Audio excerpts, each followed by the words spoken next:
증시가 굉장히 가파르게 올랐음에도 불구하고 미증시는 거의 지수가 2배 정도 올랐죠. 그런데 제가 스터디 회원분들을 대상으로 계좌 내역을 확인해 봤더니 손실 구간에 있는 분들이 많았습니다. 그 이유를 살펴보니까 일부 종목이나 일부 시장에만 몰빵이 돼 있어서 대응 없이 계속 존버만 했던 경우 또는 고점에서 매수한 경우가 대부분이었어요.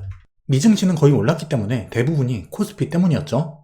하지만 반전의 시간이 다가오고 있다고 생각합니다. 자, 미국 증시 강세장 끝났다. 향후 10년 연 3% 수익 줄 것. 골드만삭스에서 충격적인 보고서가 나왔는데요.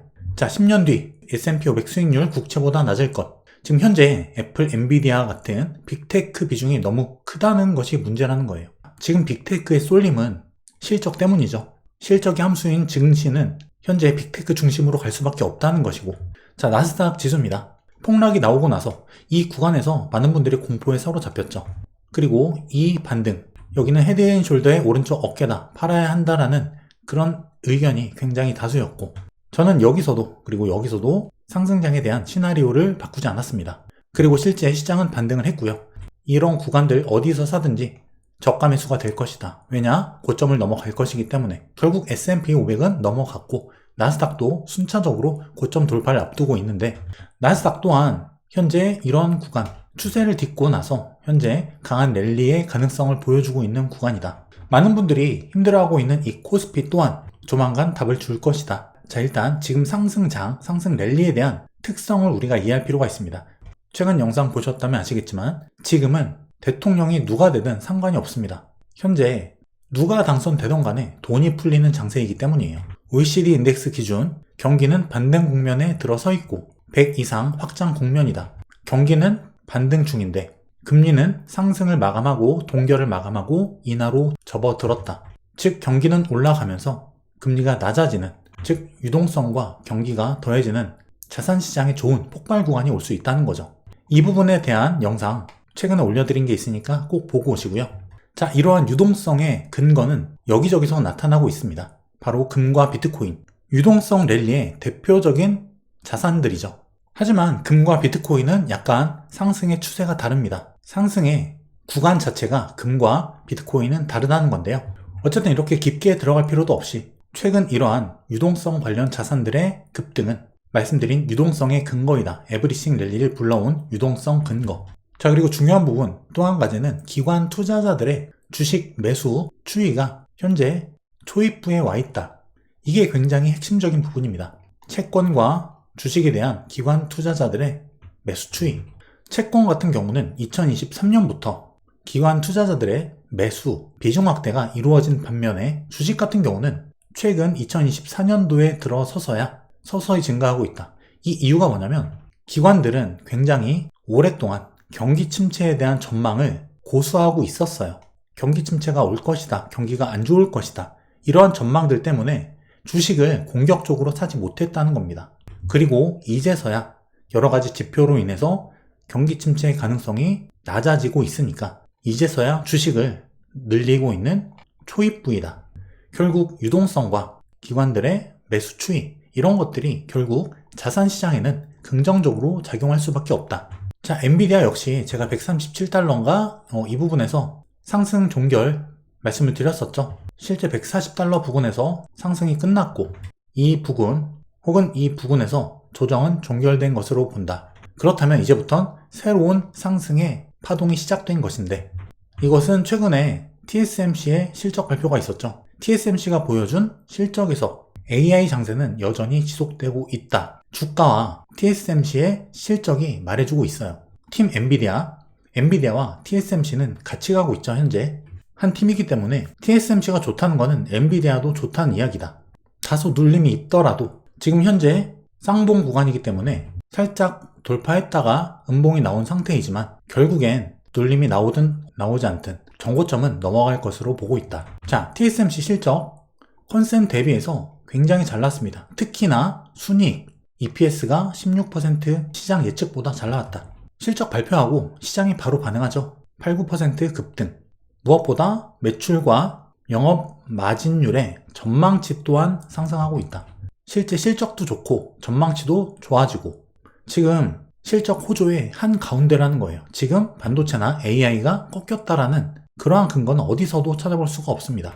특히나 영업이익률 47.5%가 나왔어요. 이건 진짜 어마어마한 건데요. 거기다 전년 대비해서는 무려 58% 이상 증가했다. 작년보다 60% 정도 영업 효율성이 올라갔다는 거예요. 물론 엔비디아는 65%가 넘지만 이런 형태의 영업이익률은 독과점 기업에서 나타난다. 마진을 크게 남길 수 있는 특히 고부가 가치 산업으로 넘어가고 있기 때문에 영업이익, 마진을 좀 더 세게 가져갈 수 있는 버퍼가 여전히 있다는 거예요. 자, 이번에 테슬라도 3분기 실적 발표가 있었는데 어닝 서프라이즈 나왔죠. 장 끝나고 12% 급등해서 현재 239달러까지 올라갔는데 특히나 본연의 전기차 관련 실적들이 굉장히 개선이 됐다. 거기다 에너지 저장 관련 그 사업 분야도 여전한 호조. 게다가 긍정적인 이야기들까지 사이버 트럭 또한 좋았고 로보택시나 자율주행 관련 좋은 이야기들도 나왔죠. 자, 판매량이 무엇보다 증가했습니다. 그리고 영업이익률이 자 이렇게 턴어라운드. 이번에 무려 10.8% 나왔어요. 영업이익률의 턴어라운드에 굉장히 큰 의미가 있다. 지금은 금리 인하 장세죠. 전반적인 성장주들이 멀티플 상향과 함께 강세를 보일 수 있는 국면인데 테슬라도 마찬가지입니다. 장기간 수렴권에 있었지만 결국 그 모멘텀은 전기차 본연의 사업 플러스 저가 모델 양산 내년에 가능하다고 하죠. 이런 여러 가지가 합쳐졌을 때 이 수렴권을 벗어날 수가 있다. 그 첫 걸음으로 전기차 본연의 지금 캐즘 구간인데 이걸 깨고 나올 수 있는 그 발판을 마련했다는 점, 여기에 의미를 부여하고 싶습니다. 그리고 많은 분들이 걱정하고 계신 코스피, 지금 트럼프 트레이드 예상 그리고 기대 때문에 국채와 환율이 올라가고 있는데 이건 환율이 반락할 때 코스피의 모멘텀으로 작용할 수가 있습니다. 코스피의 월봉인데요. 지금 당장 이렇게 올라가기는 쉽지 않지만 자, 월봉이기 때문에 이평선 배열이나 캔들 패턴, 지지저항 관점으로 봤을 때 두세 달 정도 월봉 캔들 2개에서 3개 정도, 즉 두세 달 안으로 상승 전환될 수 있는 가능성이 있다. 이 구간에서 위아래 왔다 갔다 할 수 있겠지만 결국 코스피도 상승 전환이 가능한 국면이다. 단기적으로 보면 이런 모양이에요. 지금 이러한 수렴권 하단에 있는 국면, 단기적으로는 여기를 돌파해야 됩니다. 그래야 일단 올라갈 수가 있는 것이고, 하지만 큰 흐름으로 본다면 이러한 상승 채널 하단부, 즉 분할 매수가 가능한 구간이기 때문에, 게다가 코스피 같은 경우는 PBR 8배에서 9배, 굉장히 좋은 자리죠. 가치 투자 측면에서 굉장히 좋은 국면이다, 싼 구간이다라는 거예요. 하지만 일단 단기적으로는 변곡점이기 때문에 이게 여기를 일단 2620포인트 이상은 올라타는 것이 좋다.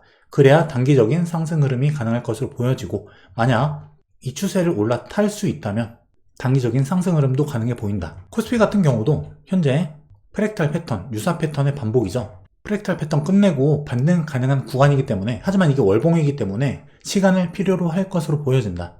이 구간에서 한 달에서 두 달, 두세 달 안으로 추세 전환 가능성도 생길 수 있다는 게 제 생각입니다. 분명히 코스피 때문에 힘들어하신 분들이 회복할 수 있는 기회를 줄 것이다. 자, 트럼프 트레이드 국채 환율이 일시적으로 이렇게 크게 상승했는데요.